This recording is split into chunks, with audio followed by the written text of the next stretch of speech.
you guys doing? It's Erasmus over here. Today I'm just going to go over the basic sprint mechanics that you need to know. So the first three things I'll focus on is going to be your arms, your hips, and your feet. So this just for a basic overview for anyone who wants to run faster, anything like that, any sport, anywhere, sprinting, football, soccer, anything like that. I want to do this first because people kind of get confused. People don't know what they're actually doing.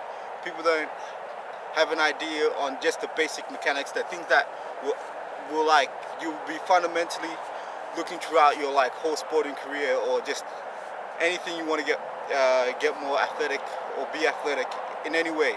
These are probably the main ones that you need to know. So the first thing I'm going to focus on is probably just going to be hips. The thing about hips is that people don't talk about this much.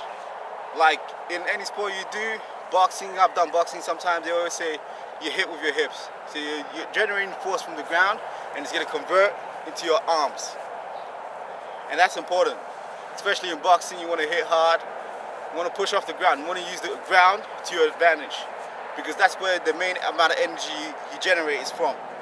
So with your hips, in running, you want to apply the same principles. You want to generate the most amount of energy from the ground into the air so you can run faster. So how do you do this? It's basically you have to have high hips. So you're gonna be on the balls of your feet. Just raise your feet up high, and you're just gonna be high.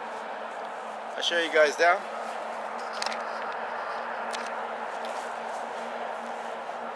So just a little bit, and that's it.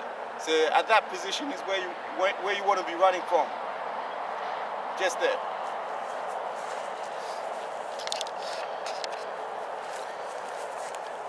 So how does this translate to running?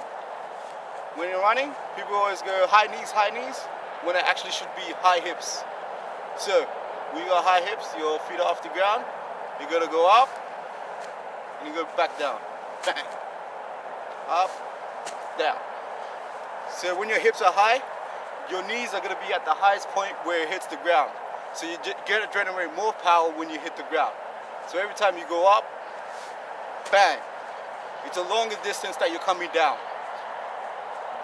Therefore, more power you're gonna hit the ground equals more power that's gonna be generated upwards.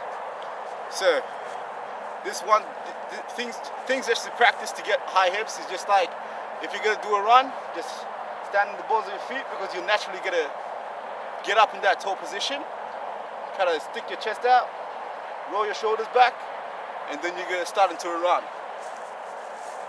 So that's like the first thing you should be aware of, hips.